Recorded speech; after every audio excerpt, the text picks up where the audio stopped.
Welcome. Welcome everybody who is joining me either live here for this free informational webinar on how to create more peace at home when you're a parent who's raising an emotionally intense child. And welcome to those of you who are listening after the fact when this is recorded.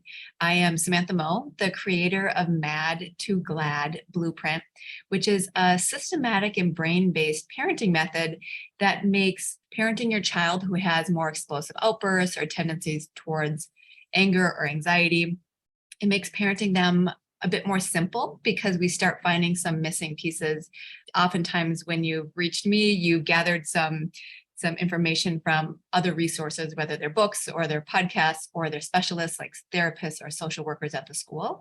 And today what I'm hoping to do is I'm hoping to connect a few dots about what might be happening when you're parenting an intense child so that you can create more peace at home, as well as connect a few dots about yourself as a parent. And so to kick off, I just want to share that, a lot of people find myself specifically because parenting isn't feeling very easy. And so if you have accessed traditional parenting strategies or some really popular parenting methods out there and found a piece at a time that seems to work and then it stops working, or you learn a strategy that seems like a good idea in the moment, but it's really hard to figure out, well, how does it work with my child who has sensory processing disorder, or they're twice exceptional, so they're really gifted in one area and then they're lagging behind in skills in another area?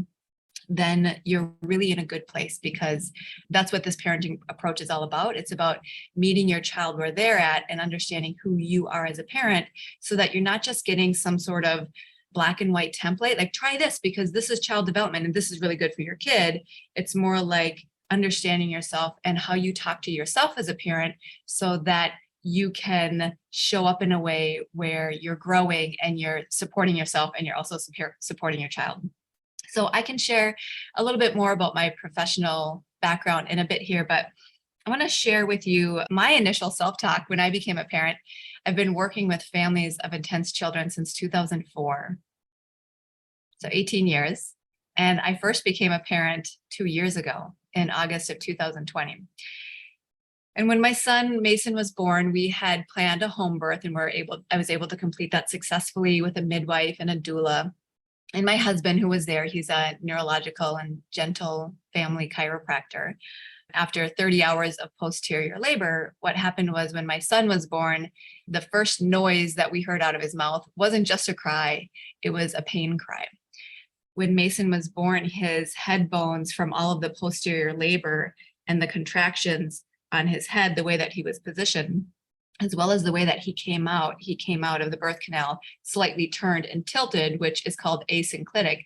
All of this had really tremendous impact on Mason's comfort in his body when he was initially born. His head bones were overlapping, he had deep ridges, and being somebody who specialized in children who have challenging backgrounds, whether that is autism or birth trauma or just different medical diagnoses, we knew when we heard that pain cry that we were going to be in for a ride these first few months of his life. And when he was born in the 84th percentile in terms of weight. But with the crying and some of the gut issues that occurred as a result of these head bone issues and digestion issues and some other stuff that was happening, I remember by his second week checkup with the midwife that she let myself and my husband know that his weight was steadily dropping and he was now in the 10th percentile within only 2 weeks of his life. So as a mom, I remember feeling panicked and like I was failing. And I also thought I should be able to figure this out because I've been working with families of intense kids for over a decade here. And the little piece of the story that might also be important is that 5 weeks before giving birth, I had fallen and broken my ankle. So I'm laying in bed with this 2-week-old baby who screamed a lot. My leg is elevated, still in a boot. I had just upgraded from a knee roller right before I gave birth to crutch right after I gave birth. And I was also physically recovering from that. And so I had this amazing team in my life. Like the midwife would come to my house because they knew I couldn't navigate a baby and crutches on no sleep. And we also had a lactation consultant who would come to our house to help talk through why might this child not be gaining weight? What was going on with milk extraction and things like that.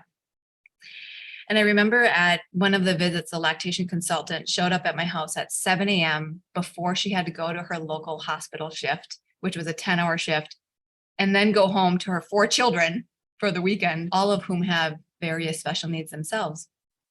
And she was generous enough to come to my house. And I'm sitting there, for those of you who were nursing your child early on, you know that look where you're sitting in your bed and your bathrobe's open and you don't care who comes in and out of the room. You're just like, whatever, just help me figure this out.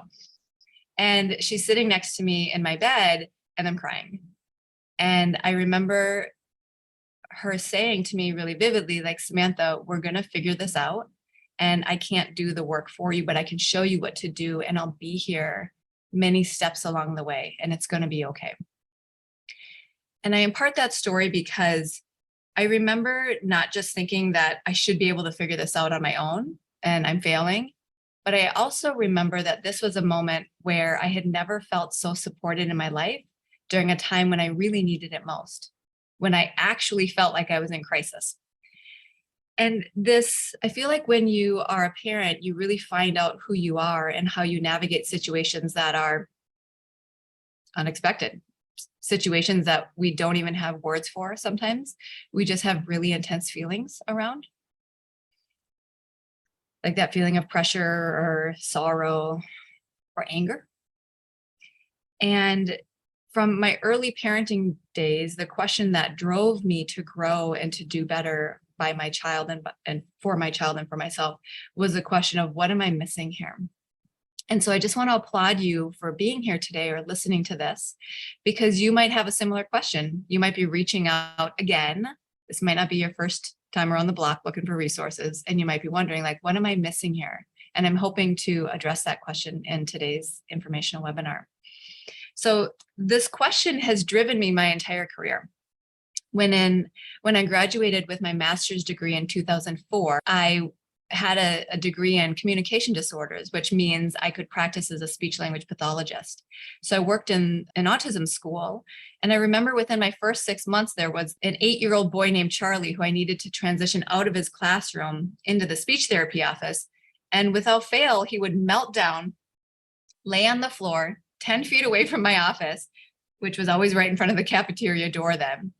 And he would be laying on the floor, kicking and screaming, those things that you never want to hear a child scream to you or at you, especially when you're out in public. And I looked over my shoulder and I remember seeing 6 educators looking through the lunchroom door. And I was imagining they were thinking, like, what's Samantha going to do? How is she going to resolve the situation?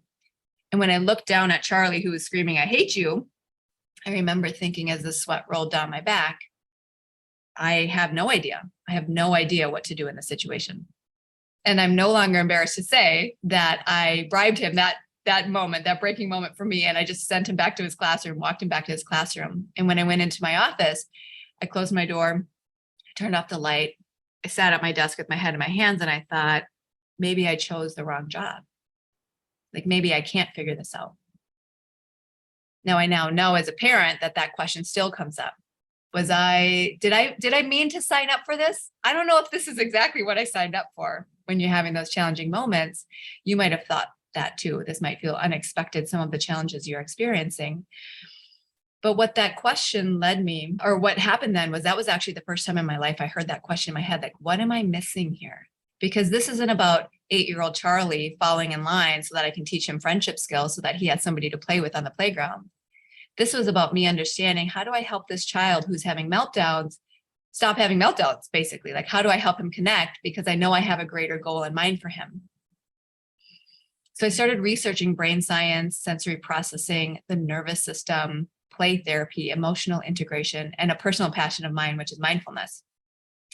And I began understanding that what was happening beneath intense emotional outbursts is that ultimately it can come back to this awareness, which you might have heard of now, but wasn't prevalent at the time, which is that this information from Dr. Daniel Siegel. He's a leading neuroscientist outside of UCLA. And Dr. Daniel Siegel talks about 2 parts of the brain. He talks about this downstairs brain as well as the upstairs brain. And that the downstairs brain is responsible for fight, flight, and freeze. So whenever a child is having an emotional outburst, we know that their fight, flight, or freeze is kicked on. Now, if you're here listening to this conversation or this recording right now, then you might have a child who has a stronger freeze response and their behavior is outward, rather than some of those kids who have more anxiety or depression symptoms. They might have more flight, like retreat, avoid, freeze responses, rather than attacking life or parents or the adults in their lives who are trying to guide them into things that they could be doing better or differently in order to succeed in childhood. And we want to be aware of the fact that underneath emotional outbursts, this downstairs brain is running the show, because that means upstairs brain skills aren't going to work. So these are skills like problem solving, paying attention, and managing behaviors. So this is where what my 6-year degree taught me to do was to like kneel down next to Charlie and be like, hey, Charlie, what could we do right now instead of screaming, I hate you? Or be like, Charlie, look at me, time to get off the floor, time to get off like these types of upstairs skills don't work in that moment. Or I tried this really great one in the schools, is take 5 breathing, like take a big breath in. I'd have these best intentions, right? Like take a big breath in and out, and in and out. And meanwhile, Charlie's just like batting my hand away, like, stop doing that. So we want to be aware of this, because as adults, we tend to relate to children with upstairs brain skills because our brains are fully developed, and children are in the downstairs brain. So that alone is a disconnect in the parenting style for what kids are needing from us in order to get control of their behavior and become more self-regulated. So I call this, rather than a child is dysregulated or they have hyper arousal, which is a term you might have heard if you looked into brain science or worked with an occupational therapist or somebody who does nervous system work. But instead of using those fancy terms, I just like to say, you know what, if the downstairs brain is overactive, adrenaline and cortisol is flooding, meaning they can't access the upstairs brain, and there's fire in the brain. And what we know from campfires and bonfires and candles that you might accidentally drop on your carpet, true story, is that the first thing you want to do when there's a fire is you want to understand how to put out the fire. And so that's what this is an important foundation for what we're chatting about here today. Because if you have a child who has more emotional reactivity, they react to things that you feel like that's kind of a small deal. I'm not sure why you're having such a big reaction. Or if they react really high and you match them in that, you go old school on them, like, oh yeah, I could never talk to my parent that way, I'm not going to let you either. Then what happens is the child's intensity actually gets higher and stronger rather than backing down. These are all symptoms or signals of you having an intense brain child who has more fire in their brain. They have more adrenaline and cortisol and higher reactivity. So it's really important to understand that what we are not talking about here today is we're not talking about the kids who have a harmonious temperament, who say like, okay, I'll do that because they don't want to make you mad. Like, you do have a different type of child compared to parents who are raising a child with a pleasing temperament and will do things because they don't want to cause a ruckus. An intense brain child will push back, have more retaliation, and their initial response, if you try to boss them, control them, even obviously with like the goal of I'm here to help guide you so you can do well in life, their reaction tends to be more attack and blame. Why? Well, from a parenting perspective, you're possibly using more upstairs brain skills. So in my program, what I talk about is how do you calm fire in the brain from a parenting perspective, and then developing some strategies that are really effective for doing that. So I said to you originally that the driving question in my life, in my career, has been, what am I missing here? So fast forward 7 years after working with children with autism, I had moved from a school setting to a clinical setting, and families were bringing their kids with expressive and receptive language delays and disorders to me. And they still had these other diagnoses, sometimes twice exceptional because we needed to work on social skills, sometimes autism, sometimes, ADHD, sensory processing disorder, attachment disorder, trauma. And ultimately, what I learned in 7 years after asking this question of what am I missing here with children was, I remember this dad came into my office and he had a 5-year-old named Andrew. And I would advise Andrew's dad each week on some strategies he could use to draw out his child's words so that the child would talk rather than acting out or hitting to convey his wishes. And dad didn't do my suggestion. He didn't follow my suggestion. He didn't follow my suggestion. And so one week I was really concerned, and I sat down with him in the lobby, and he opened up to me and he said, Samantha, I love my child and these ideas are really great. But to be honest with you, I have a chronic inflammatory disease. And so it takes all my energy to go grocery shopping and make a meal for my entire family and just get everybody through the nighttime and bedtime routine so that I have enough energy to go to work and provide for them, through the day. So I'm really not able to do what you're asking me to do. And so that night when I went home, I was feeling a bit heartbroken, like not knowing how I was going to support this family when I could only work with them 45 minutes a week instead of conveying to the parent what they could do each day. When I was lying in bed, I was driven again by this question, what am I missing here? Now, I told you I had a child in 2020, and this was well before I had a child. So this was in 2011. This actually propelled me to become a certified parenting coach because I didn't know yet, since I wasn't a parent yet, like, what am I missing? How come the strategies aren't enough? This is the key question. Like, how come the strategies aren't enough? And when you're raising an intense brain child, you've probably read books and you're like, it's a good idea, but how come the strategy is not enough? It's not really creating peace at home. It's not really helping my child become a better listener. It works for a little while, but then it stops working. What I find is that the answer to my question of what am I missing here was understanding that there's really 8 pillars when it comes to parenting and creating peace at home. Yes, we need to understand how to calm the fire in the brain. But the other thing that we need to know, if we look at these 8 pillars from the bottom up, is when you calm fire in the brain, these are the first 2 parenting skills you really need to have. You need to learn how to calm your child's fire, and how do you avoid the hidden landmines or the things that start fires in the first place, because there's 10 of them. And there's a PDF on my website, samanthamo.com/parents, if you want to download all 10 of those. But that's not enough. You can't just be calm with a child who likes intensity or you might feel like this child likes drama. It feels like they're always caught up in emotions. What that tells us is that your child's brain likes excitement. So once you calm the fire in the brain, then we need to work on these parenting skills that fall in the middle category. And this is the middle of the brain. These are connection strategies. Like, how do we tap into their emotional system? How do we create more happy chemicals? Because if you can calm stress chemicals and increase happy chemicals like dopamine and serotonin, now they're able to relate to you because there's a positive association instead of them retaliating against you. Like, you're always bossing me around. It's like, oh, I'm drawn to you, mom or dad or grandparent or caregiver, because being with you gives me happy chemicals, and helping them be aware of their emotions using some really simple parenting strategies. And then from there, the other pieces that are missing are actually pieces that a lot of parenting professionals start with. They start with teaching you these collaboration strategies, but collaboration is all upstairs brain. So if you're looking at my pyramid here, it's like, if you're trying to figure out how to do positive discipline, or like I hear from parents a lot, I just need better discipline with my child. I just need to be firmer. I just need to figure out this bedtime routine so we're not arguing at night and it doesn't take 2 hours.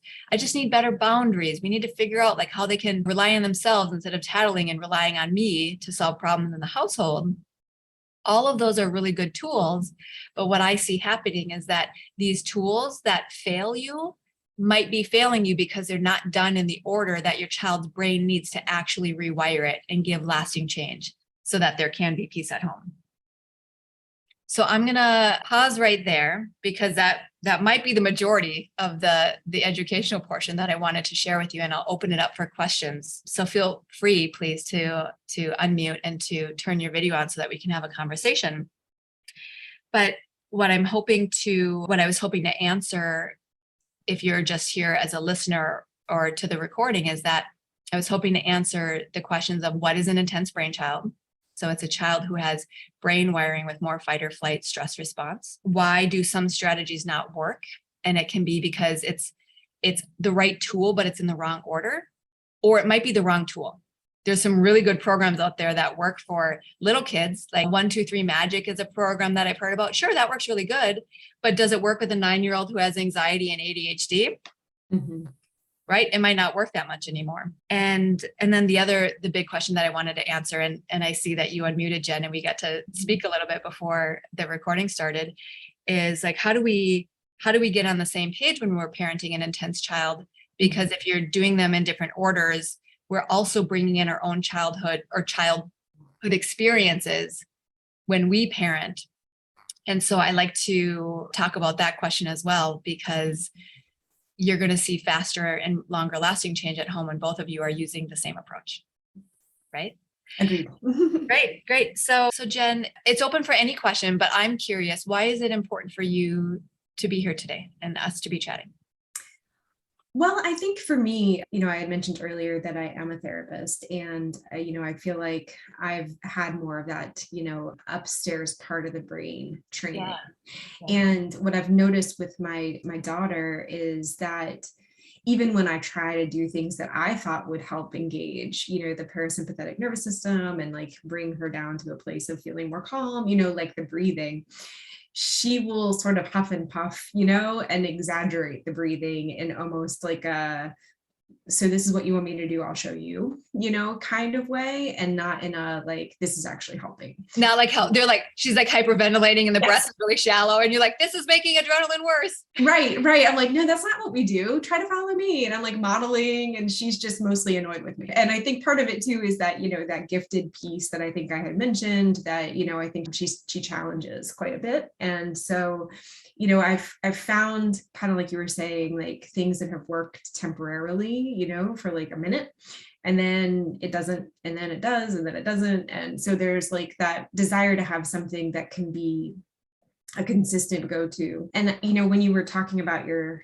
hierarchy, that pyramid, that piece where you like help to engage the energy and match the energy of the brain, that's the part I have yet to understand, because I did do a training that was just like a home study type training with Dan Siegel about like the whole brain child, and I watched the whole thing, and I still kind of felt like I still don't know what to do with that part. And so, I know there was a mention of like see if you can turn it into some like silly dance or like something like that, and I still haven't figured out exactly how to do that. Every once in a while it'll kind of work, but then sometimes most of the time it's more of an escalation that follows. Yeah, and thank you for sharing that. And what I'm hearing is that one of the common things that happens is we try to use a strategy in the moment. I love Dr. Daniel Siegel's work. I've got so many of his books on my bookshelf, like their No Drama Discipline. And the thing is, if you try to use some of these strategies in the moment of fire in the brain, it's still a strategy. It's still a problem-solving strategy. Like, how can we, that's a managing behavior strategy. Like, how do we make this silly? And yes, that's true. There's a moment where that can work, but it's likely when you have a more intense child, it's likely in a moment that's of mild intensity, right? Yes. So I have a 2-year-old, so this is going to be a young example, but doesn't want to brush his teeth. Right. Or go to brush his teeth and start, because that's the beginning of the bedtime routine.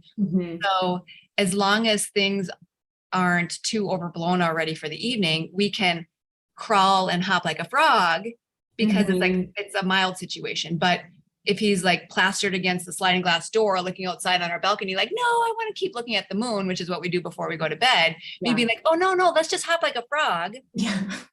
Right? Like, it's the wrong order. That happy chemical strategy isn't there. So mostly what we're doing in the Mad to Glad blueprint is learning not to do that happy chemical strategy in the moment, but to do it proactively and outside of the moment. So that even if the day has 20 moments of breakdown or fall apart, there's this moment of stability that a child can count on, like, and here's the positive moment. And I would imagine with your CBT background that you can probably draw a parallel of like pre-training or practice in a moment prepares you, or at least that's the stage for you to be able to better navigate this. Right. Kind of, yeah, let's like build the skills while we're calm so that we can really like understand them and then use them, in those moments with reminders Yeah. and things like that. Yeah. Right. And something else that's true here, a lot of the one-on-one clients that I work with and people who join my group program, they tend to be in the mental health field or the education field, which I'm grateful for because it's really hard for those of us who have experience in child development and mental health to be like, oh my gosh, I'm struggling with my own kid. Yes. But there's missing pieces and Yes. right, there's Yes. missing pieces that we all have in our journey. And so when you can understand like, oh, one of the things that can be challenging when you're already a child or mental health professional Mhm. is we have a therapy voice or like a teacher Mhm. voice. Yes. No, the reason we're just going to practice this so Yeah. that when it's time and your kid's just like, not going to do Yep. that. Yep. So there's definite what you learned in the program is like, how do you take that hat off and how do you show up as a parent who plays with their kid and follows their lead, knowing that not being you're modeling and you're connecting, but it doesn't have to be a teachable moment. And we start connecting the dots in the program, why that actually allows your child to more independently access the breathing tool in the moment. Mhm. That makes a lot of sense. Yeah. Yeah. Right. Because both my husband and my daughter will be like, ugh, therapist. So, Mhm. yeah. Yes, exactly. Good. Now, I know before we hit record, you also had another question, but let me just open it up. Leah, Sure. I see that you have joined us. How are you? Hi, good. How are you? Good. I've been enjoying listening to your latest emails and recordings that you've been sending out. So thank you. Great, you're welcome. And just for purposes of knowing you a little bit, how are you here as a parent? Are you a child professional? So I'm both. I'm actually a parent. My husband and I have 8 children, believe it or not. So I've definitely haven't seen the gamut of kids, but I'm really here more as a professional. I'm an OT, and I love everything you're showing in terms of the hierarchy and the fight, fright, and flight. So like I definitely do a lot of speaking with parents and a lot of home programs with the parents of the kids that I work with. Mhm. But I'm really hoping to gain possibly from your workshop even more like strategies and really practical parenting techniques to use with the families that I work with. Because I think that's the hardest part. Like in the therapy, I'm always telling parents, it doesn't matter how they are in my therapy session. That's not the point. The point is that I want this to carry over and I want them to be more calm and self-regulated throughout the rest of their day in general. Yes, exactly. Well, and I'm not sure if you were here when I was telling the story that my driving question in life I found is what am I missing here? And so I was originally a speech language pathologist.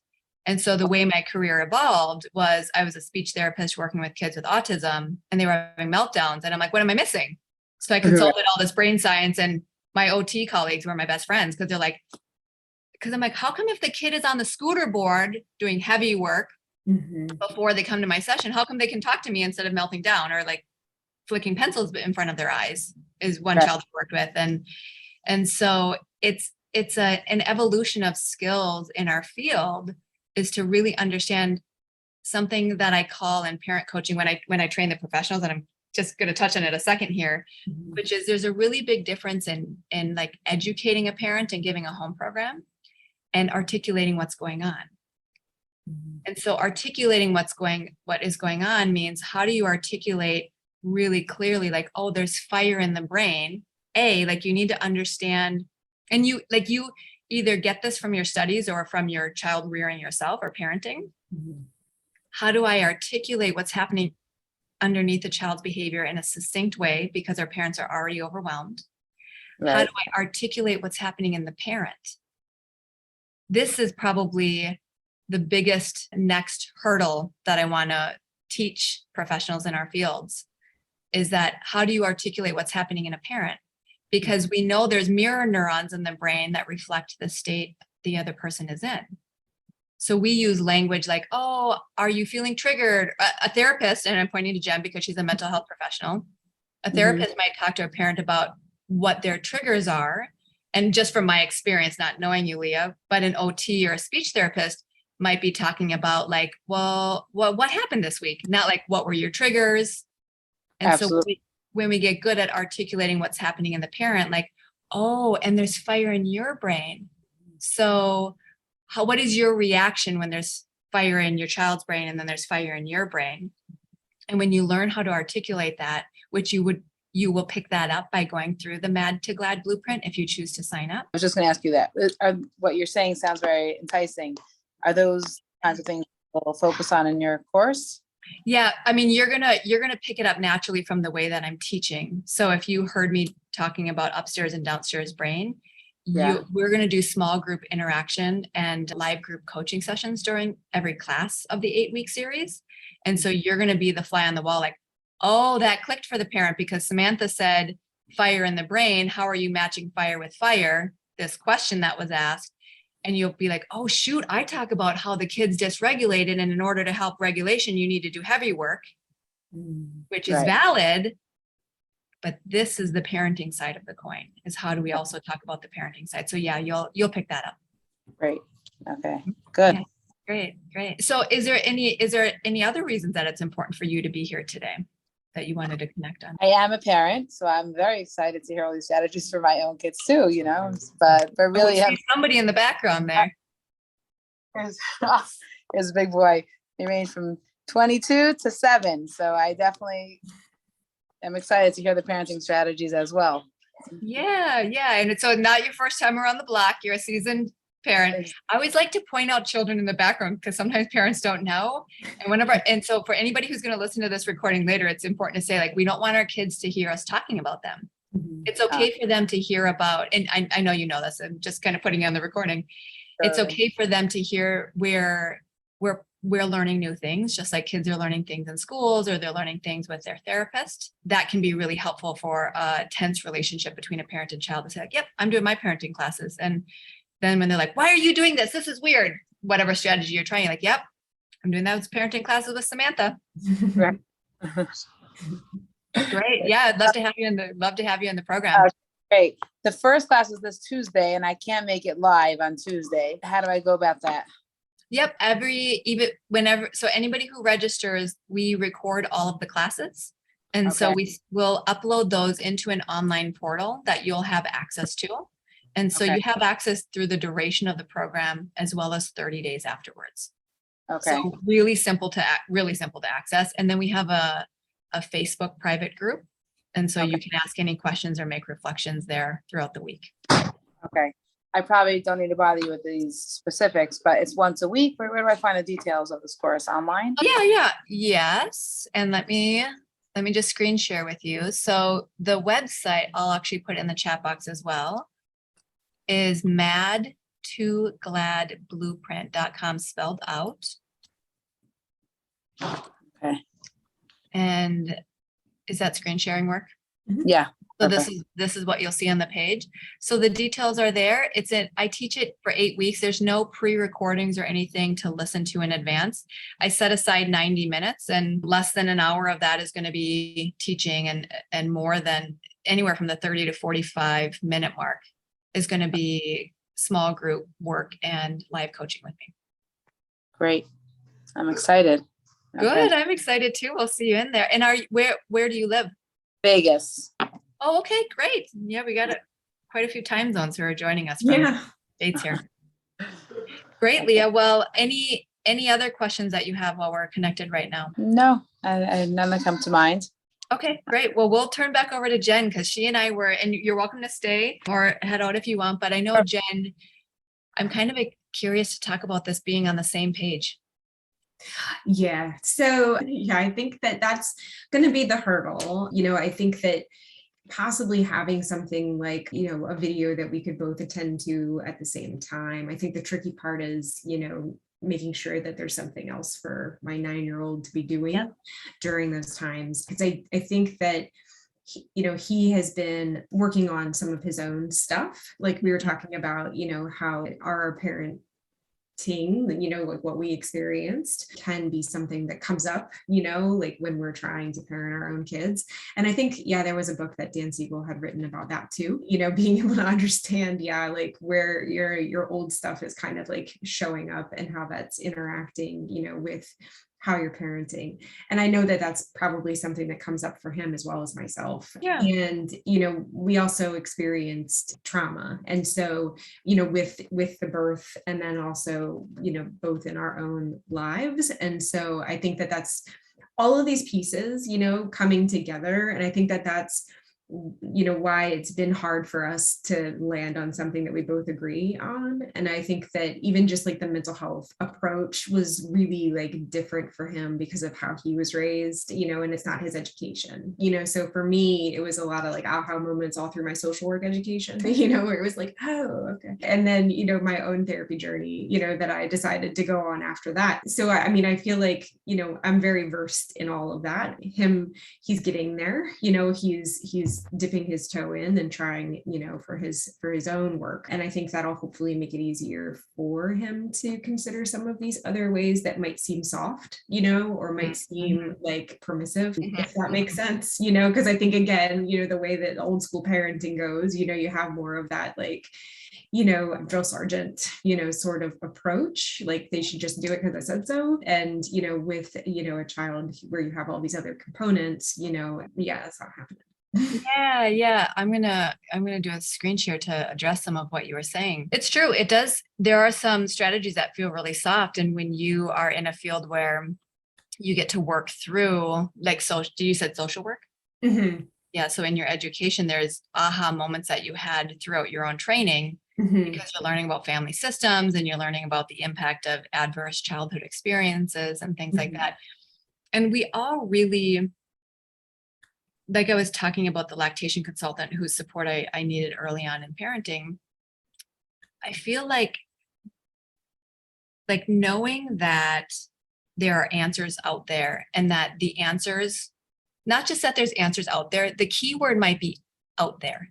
There's answers out there, because sometimes in our own family unit, this has got to have happened to every single person where you're saying something like, oh, maybe try this for your health. Maybe try this for your health. This might help you feel healthier. And then the doctor says it and they're like, I'm going to do this. And you're like, okay, I have been telling you for 13 years. Oh, yes.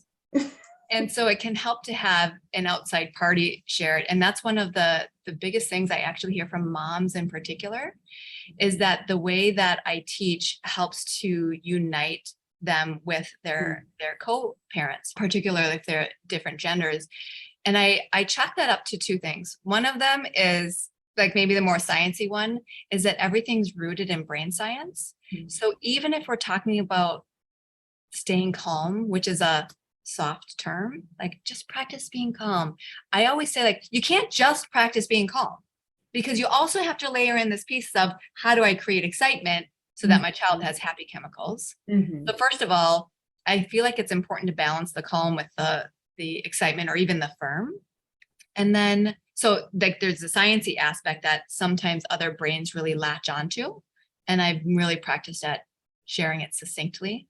And then the other, because it has to be simple, right? Like we all just need things to be simple when we have a child at home But the second reason I chalk it up to co-parents becoming united is because my mom was a storyteller and a magician.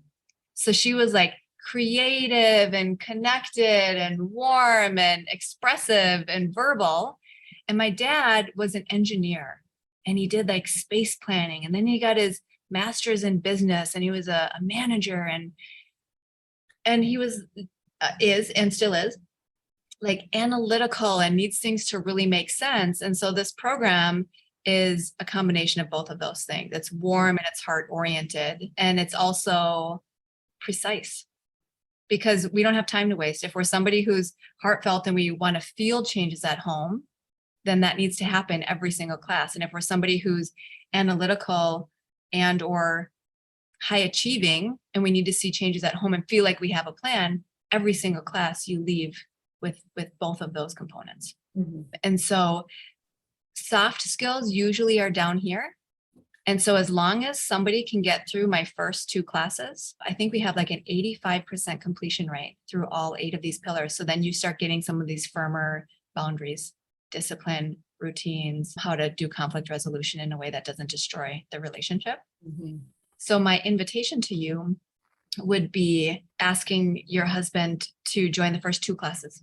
He doesn't have to commit to all of them, Mhm. but if he can commit to the first two with you, there's enough brain science in there and self-reflection of how am I parenting that most, and since we're talking about your husband and he's a dad, then most dads, I will often say, I got hooked after the first class because I realized how I was making it worse. Yeah. Yeah. And to be clear, like us moms make it worse too. Oh, for sure. For sure. Right. Yeah. Yeah. No, but just knowing like what makes it worse, and I think that that's the part that's, a learning curve, because you think, well, again, this is what I was, how I was parented, Mhm. and I didn't do those things, and so like, why are they? And so, yeah. Yeah. Mhm. So we very simply, yet powerfully, very succinctly, we address that in the first class. Awesome. So everybody walks away with a heart message and a brain message and a plan. Mhm. And most people get hooked after the first class, but I like to say two just in case. No, it makes sense. Yeah. To really like give it a fair chance, fair try. Yeah. And honestly, the pricing of this program right now, it's the same as Navigating Yourself DIY version on my website, and that's going to change next year. So the truth of it is you're really not out a lot if you buy the program. I mean, when people go through my private coaching, you're investing a couple $1,000s to go through 6 months. But for this 8-week series, it's more like, can I carve out some time on my calendar to show up live the first 2 classes so that you can interact Yes. possible in the small group activities and group coaching. Yeah. And I do like that you offer to where you can combine the, the live with the, recording, so that if you wanted to keep them longer than the 30 days that you can. That's right. So that is nice, because I am one that tends to like to go back and review, so I don't forget. So yeah, that's good to know. Yeah. Good. Are you already signed up or you have yet to?